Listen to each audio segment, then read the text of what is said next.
Bueno, buenas noches a todos. Primero quiero agradecerle a Gastón de haberme invitado. Siempre es un placer compartir con Gastón un poco nuestra pasión con respecto a la actividad de Pectus y más que siempre un poco vamos dirigidos en la misma línea. Eh, para los que no conocen, es la Sociedad del Chess Wall International Group es una sociedad internacional donde participan diferentes disciplinas que se centran en lo que es la malformación de la pared torácica y donde están los máximos expertos y donde uno escucha hablar en cada uno de estos meetings las diferentes técnicas y las diferentes astucias de las cuales nosotros nos vamos enriqueciendo y aplicándola y mejorando nuestra técnica en toda esta temática. Así es que este año el Congreso va a ser, se realizará en conjunto con el Congreso que hacen en la cuna donde nació el Pectus, que es en Norfolk, donde surgió la técnica.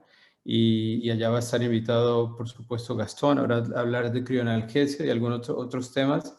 Y bueno, y están invitados. Es bastante interesante ser parte de este grupo y los invitaría a que lo hicieran.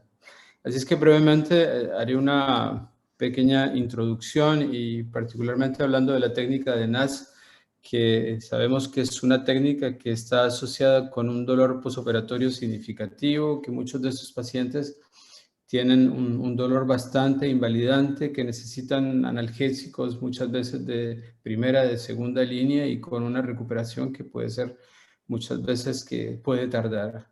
Este artículo lo menciono porque me pareció muy importante.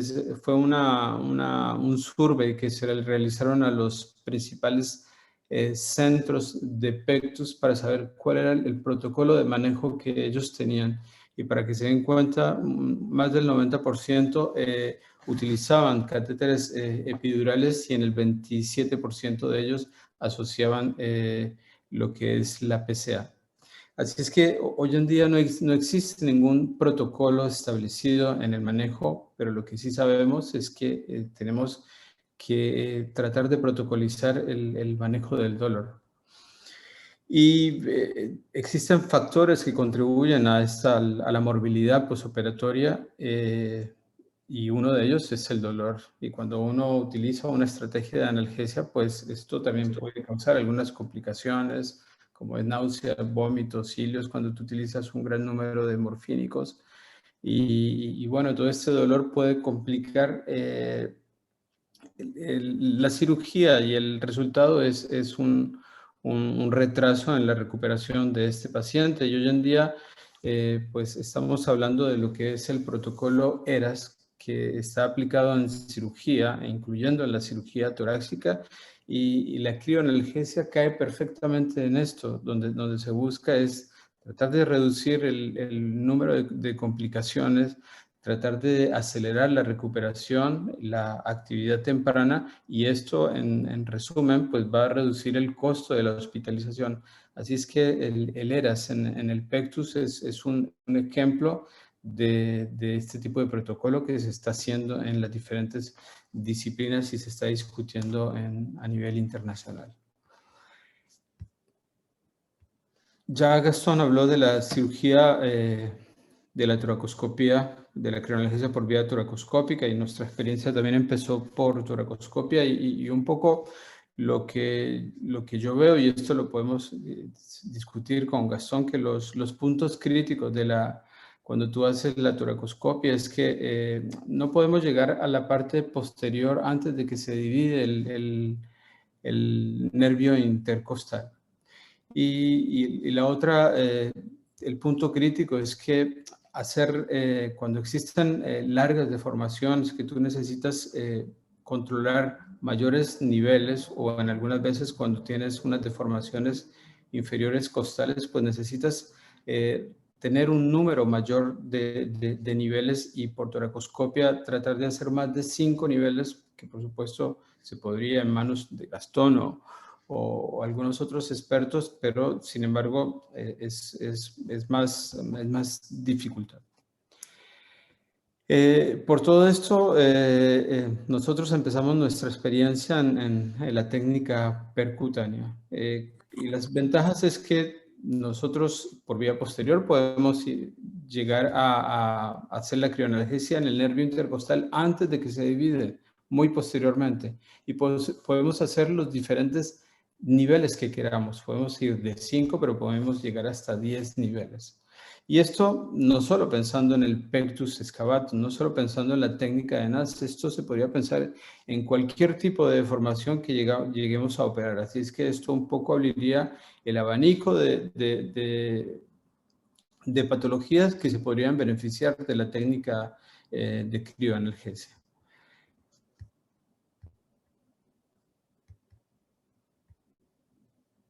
Entonces, para esto, pues usamos este sistema que es un poco diferente al AtriCure. El AtriCure al día de hoy no tiene el CE mark para poderlo utilizar como crioanalgesia.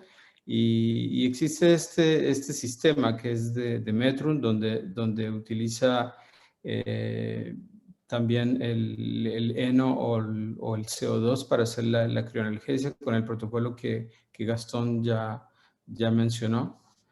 Lo que se hace, se coloca el paciente en decúbito dorsal y la técnica es bajo ecografía. Se va a identificar el espacio intercostal y se va a inyectar fisiológico para poder identificar la pleura, para respetarla. Y una vez, fíjese que en este momento vamos a inyectar suero fisiológico y ahí se ve perfectamente la pleura. Y se utiliza una boca de 14 French y a través del ABOCAT de la parte plástica se deja la plástica al interior y se va a introducir el sistema para hacer la crioanalgesia. Fíjese, es ese sistema que es una punta roma atraumática y se empieza la crioanalgesia. Como ustedes pueden ver. Entonces se van realizando de cada lado los espacios que uno considere necesario y eso es en discusión entre el anestesista y el cirujano. Así es que este es un poco el protocolo que utilizamos. Algunas veces utilizamos asociamos el erector espinal. La analgesia intravenosa es paracetamol, ibuprofeno, clonidina, Valium. Los rescates los usamos. El primer rescate utilizamos analgésicos de tercera línea como metamizol, segunda línea como tramadol en el caso de un segundo rescate y en última opción utilizamos son los opioides.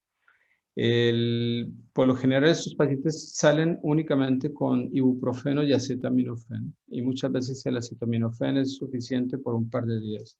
No agregamos gabapentina como lo utiliza Gastón, pero este fue nuestro primer estudio comparativo entre la toracoscopía y la percutánea. Utilizamos evaluamos dos poblaciones y casi iguales, de misma edad, los mismos índices de corrección, los mismos procedimientos, los mismos números de barras, y los resultados fueron que en el grupo de crioanalgesia percutánea, lo que sí nos dimos cuenta es que utilizamos mucho menos narcóticos, utilizamos mucho menos analgésicos IVs, pero el resto de resultados fueron un poco similares respecto a la estadía y la analgesia oral con que se fueron. Así es que nuestro tercer estudio es tratar de realizar el mismo procedimiento 3 días antes al procedimiento, porque creemos que el control postoperatorio va a ser mucho mejor. Durante las primeras 24 o 48 horas son pacientes que podrían tener un cierto dolor controlable, bien entendido, pero ya después de este límite, ya el paciente mejora notablemente. Así es que eso fue un poco nuestra idea, hacer una crioanalgesia 3 días antes y ver qué pasaba con estos pacientes. Entonces, el paciente viene 3 días antes a la cirugía, como ustedes pueden ver, y la crioanalgesia se hace, primero, no se hace en quirófano y no se hace con anestesia general, se hace únicamente con sedación, y quería mostrarles este video porque es más o menos es la realidad, ¿no? El paciente llega, se le pone la vía y se le hace una sedación y se va a dar cuenta que no se intuban, se le ponen solo unas cánulas de oxígeno, pero el paciente va a estar completamente relajado, sedado, y se va a hacer el procedimiento como lo vieron ahora. Así es que ya el paciente sedado se coloca en posición con todos los monitores. Nuevamente, este procedimiento no se hace en quirófano y esto, pues una de las ventajas es que permitiría reducir el tiempo de quirófano y no sé, en vez de hacer un pectus, pues se podrían hacer 2 pectus el mismo día. Esto nos ganaría tiempo en el quirófano porque ustedes lo saben, el tiempo de crioanalgesia, el tiempo quirúrgico, si hacemos la crioanalgesia en el mismo acto operatorio, pues aumentaría el tiempo quirúrgico alrededor de 1 hora. Así es que, mira, el paciente está completamente dormido, vamos a colocar los campos y vamos a empezar la crioanalgesia. Este es el sistema que usamos, que es una punta Roma.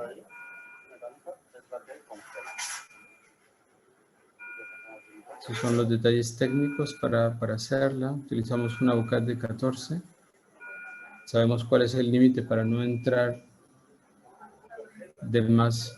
Esa es la bola de hielo que se hace un poco para que vean la prueba de que el nervio se congela y hace una bola de cristal donde se quiere. Y con ecografía nuevamente se van a identificar los niveles y se va a realizar el procedimiento como ustedes han visto. Se empieza la crioanalgesia de un lado y del otro hasta completar los niveles necesarios. Ahí estamos controlando el ciclo de temperatura, el tiempo de congelación.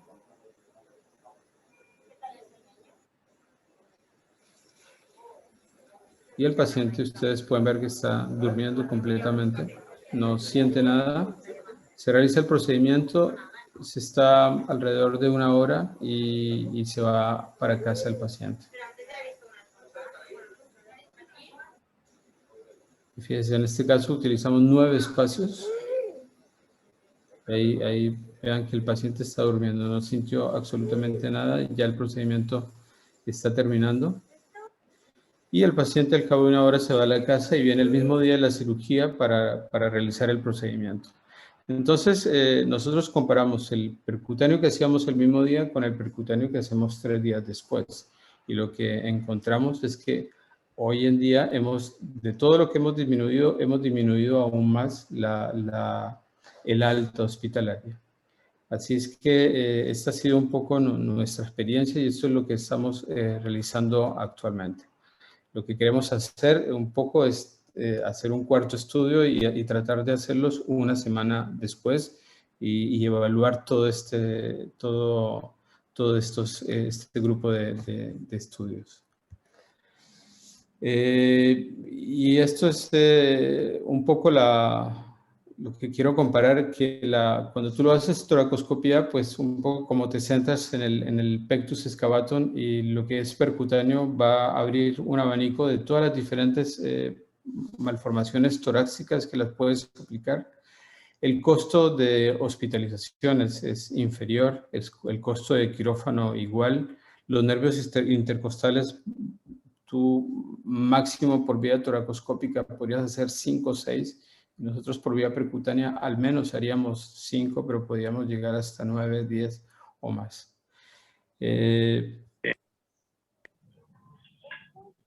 Y bueno, ya para concluir, es que el uso de la ecografía percutánea con la crioanalgesia va a aumentar todos los escenarios de todas las malformaciones de la pared torácica, los nervios intercostales.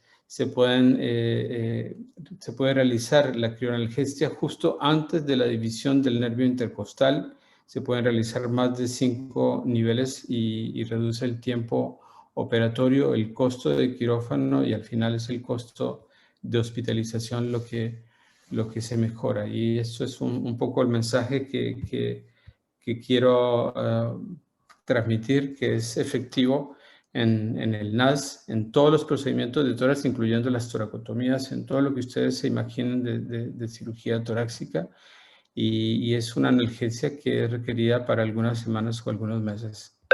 Muchas gracias.